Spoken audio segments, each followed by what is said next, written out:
Act 2 opens in Belmont, where the Prince of Morocco is confidently trying to woo Portia.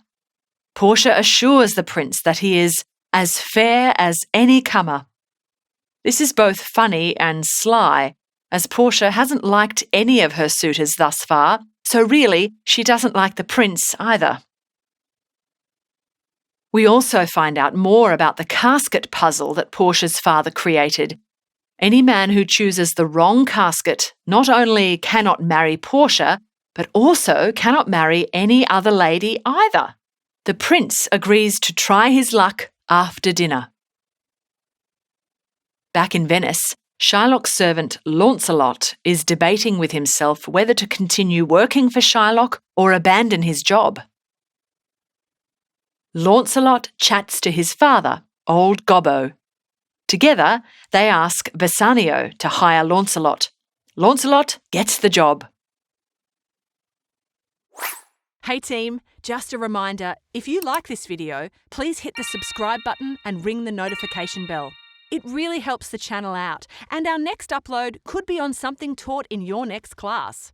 Thanks, and back to the video. Scene 3 is a very short scene where we see Shylock's daughter Jessica declaring to Lancelot that she will be very sad to see Lancelot leave, as he helped make her hell home less horrible. We also see Jessica address a letter to Lorenzo as she intends to marry him and become a Christian. Shylock will definitely not be happy. Lancelot passes on Jessica's letter to Lorenzo, who is with his friends preparing for a masque at a dinner party, which is a form of entertainment containing singing and music. Later, we find out that Shylock has also been invited to the dinner party. Earlier, he swore he would not eat with Christians, but says he has changed his mind, even though he still hates Christians.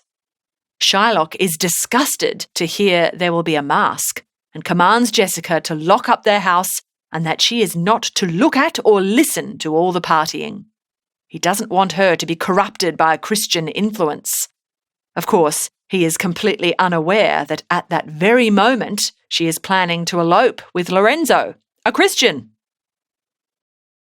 That very night, Jessica escapes with the help of Lorenzo and his friends.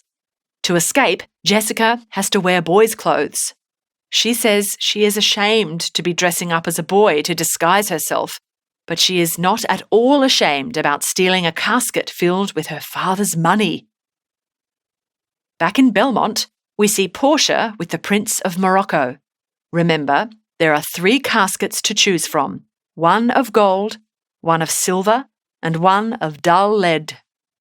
To win Portia in marriage, Morocco must choose one casket, and if he has chosen correctly, he will find a picture of Portia inside. He reads the inscriptions written on each lid. He figures that the gold casket must be the right one, considering how beautiful and rich Portia is. He opens it, and what does he see? A skull holding a paper that says, "All that glisters is not gold." Oops, wrong choice. Morocco leaves, and Portia says, "Let all of his complexion choose me so," meaning let all who are the same colour as the prince choose the wrong casket. Ouch. Back in Venice, Salarino and Bassanio discuss Shylock's reaction to his daughter's elopement and theft. They mock him for ranking his ducats in equal importance to his daughter.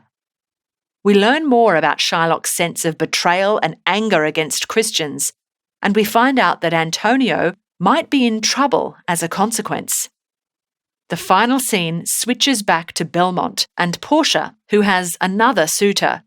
This time it's the Prince of Aragon. No, not the guy from Lord of the Rings. The prince opens the silver casket to reveal a picture of an idiot. Oops, another wrong choice. The picture's message is that the prince is an idiot. He leaves, and before Portia can have a moment's rest, a messenger informs her that there's another suitor. She is not the slightest bit impressed until the messenger says he's a really cool guy and brings rich gifts. Nerissa knows it must be Bassanio. The plot thickens.